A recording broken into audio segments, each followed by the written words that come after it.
Welcome back to Radio Times. I'm Mary Cummings Jordan. The Unionville Chadds Ford School District is in the second year of an experiment of sorts. Students in middle and high school don't have to report to class until 8 a.m., which means they get an extra 25 minutes of sleep. Unionville Chadds Ford is part of a slowly growing trend in which more secondary schools are pushing back the opening bell in accordance with recommendations from medical groups like the American Academy of Pediatrics, which have found that teens are naturally wired to stay up later. It might seem like a no-brainer for districts to make the switch to a later start time, but there are significant factors to consider. We'd like to know what you think if you're a parent, an educator, or a student, or just interested in weighing in. Here's the number to call, 888-477-9499. You can send us an email at radiotimes@whyy.org or tweet us at WHYY Radio Times. Joining us now to tell us how it's going at the Unionville Chadds Ford District is School Superintendent John Sanville. Welcome, John. Good morning, Mary. Thanks so much for having me on. So teens in your district can get some extra shut-eye now. Is it worth it? Well, it's absolutely worth it. And in the interest of full disclosure, I'm someone that feels very strongly about this. And so you're going to get the positive side of this, but I'll also be very open and honest about the challenges, because there are certainly the challenges to face when you make an initiative like this. The real bottom line to this, that what we've experienced, we made a modest change, as you said, 25 minutes. With some changes in bus routes, we were able to push back our first pickup of students from 6:17 to 7 o'clock, so more like 45 minutes for some kids. And what we do know is that kids are sleeping more, and that they're more alert when they're in school. So it's really, from us, and also anecdotally talking to families, it's been a really positive change. So, and does the school day now end later? That is correct. That's correct. So we push back start time 25 minutes for our secondary schools, and we finish 25 minutes later, so 2:43 for the end of the day. And how has this affected things like athletics and other after-school activities? Well, for us, we were able to sort of steal some time at the end of the day. We used to wait 50 or 30 minutes at the end of the day before we started practice in order to give kids a chance to meet with teachers or to maybe just get their selves sorted out and changed. And we were able to crunch that to 15 minutes and really with no ill effects. And so what we've seen is what was not great before is still not great. There are times, particularly in the spring season, when kids are leaving that last period of the day. They miss some of their classes, but we've done some things and are looking to do some things to address that, some hybrid kinds of classes and senior privilege last period of the day, so the impact is mitigated. According to medical experts, if teens don't get 8.5 to 9.5 hours of sleep on a regular basis, and that can seem like a lot, it can increase the risk for depression, car accidents, substance abuse, and not to mention they're falling asleep in class, which is why they're there in the first place. You yourself, kind of picking up on something you said a little bit earlier, you're quoted as saying this is an endeavor that is not for the faint of heart. That's a pretty strong statement. So John Sanville, let's get some more into some of the obstacles. Transportation. You have to bus not only middle school and high schoolers, but elementary school students as well, and kids in private schools. So how did you work that puzzle?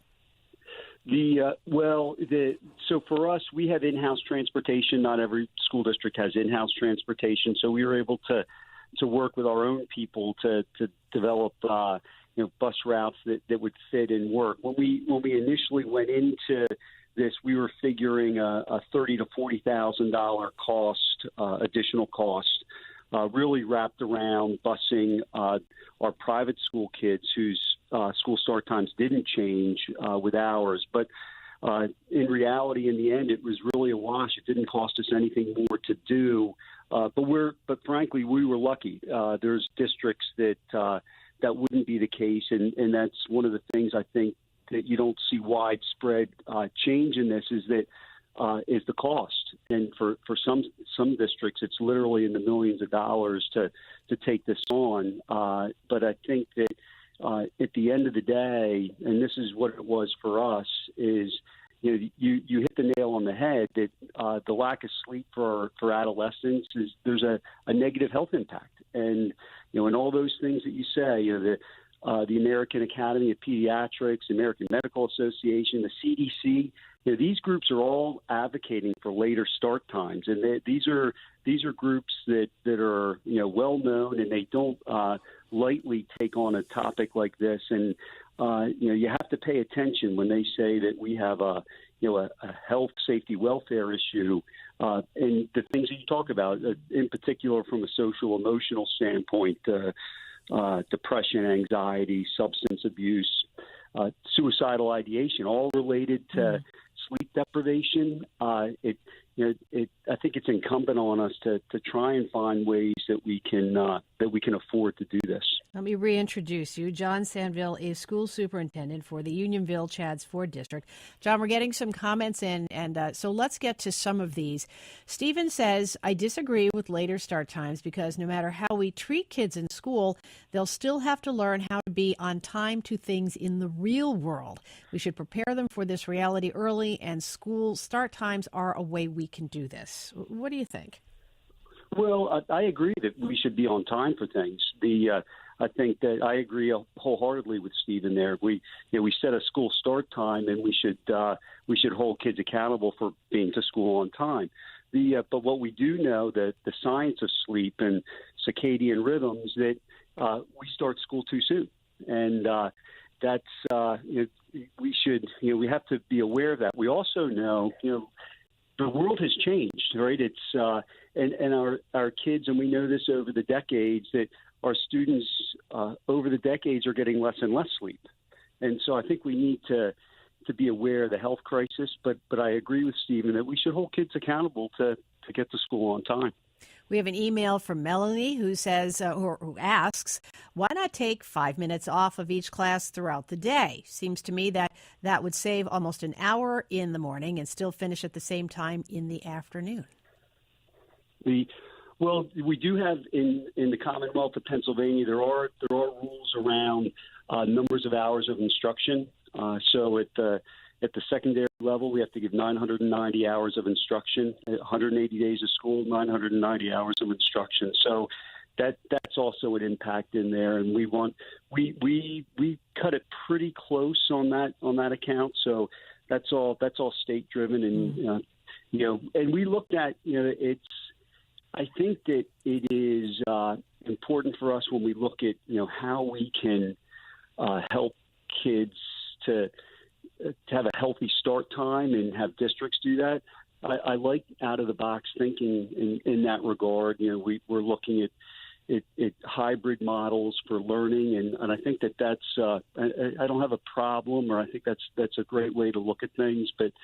For us, in that particular point, getting that 990 hours is required.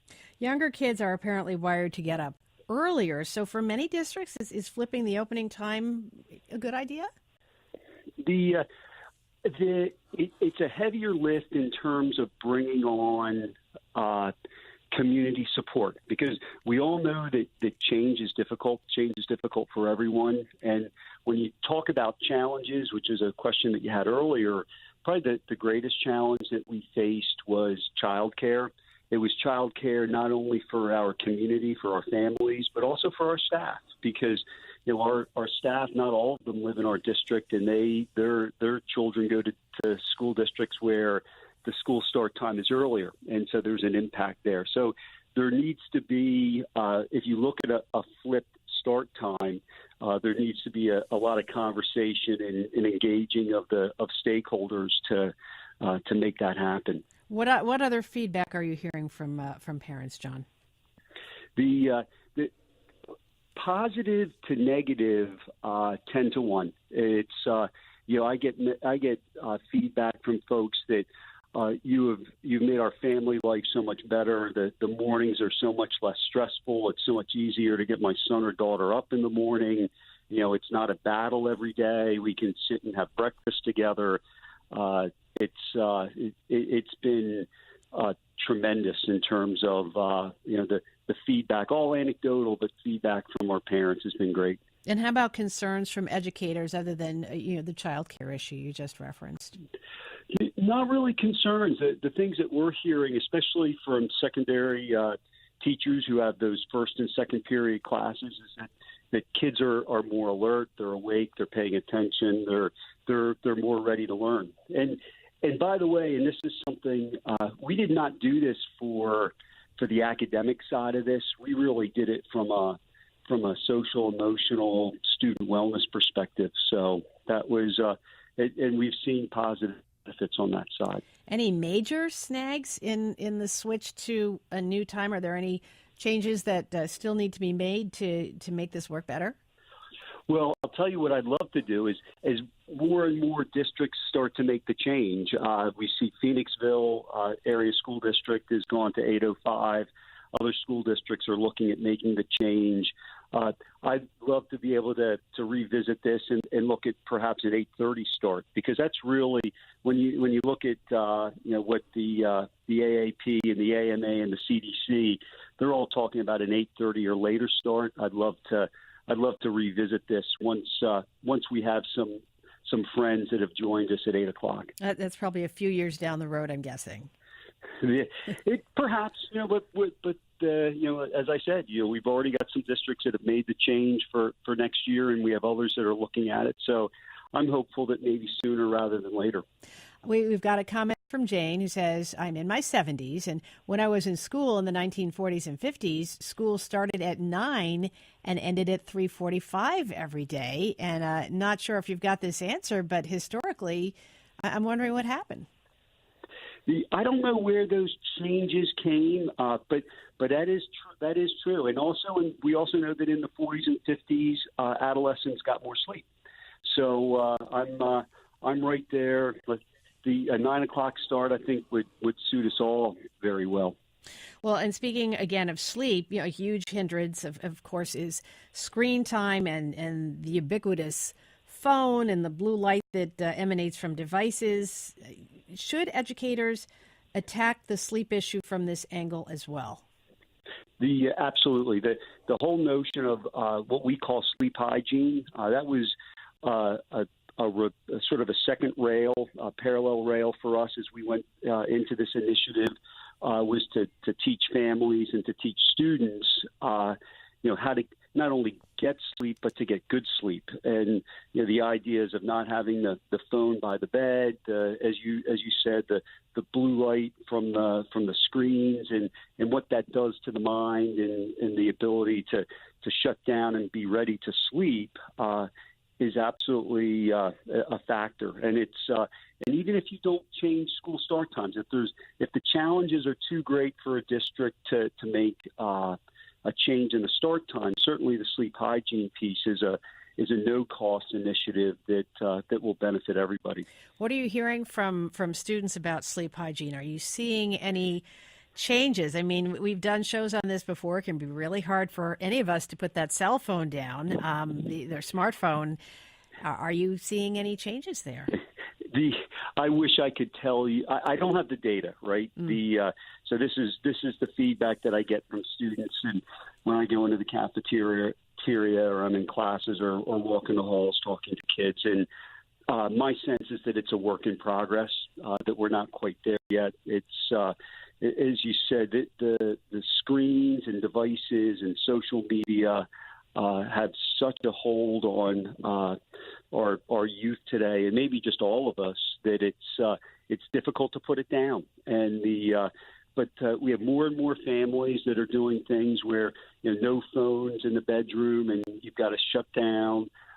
So we've got a toehold, and we're hoping that it gets better. I've read, John Sanville, that the move to back to the start time, the move to the new start time at Unionville Chadds Ford began with a student effort. Is that true? Yes, it's a great story. We had in the fall of 2013, we had a teacher that gave the students an assignment, and the assignment was, if you were to change one thing about Unionville High School to make it better, what would it be? And so the students are brainstorming, and you've got one student with a large coffee, and another student with a Red Bull, and somebody else who's got their head down.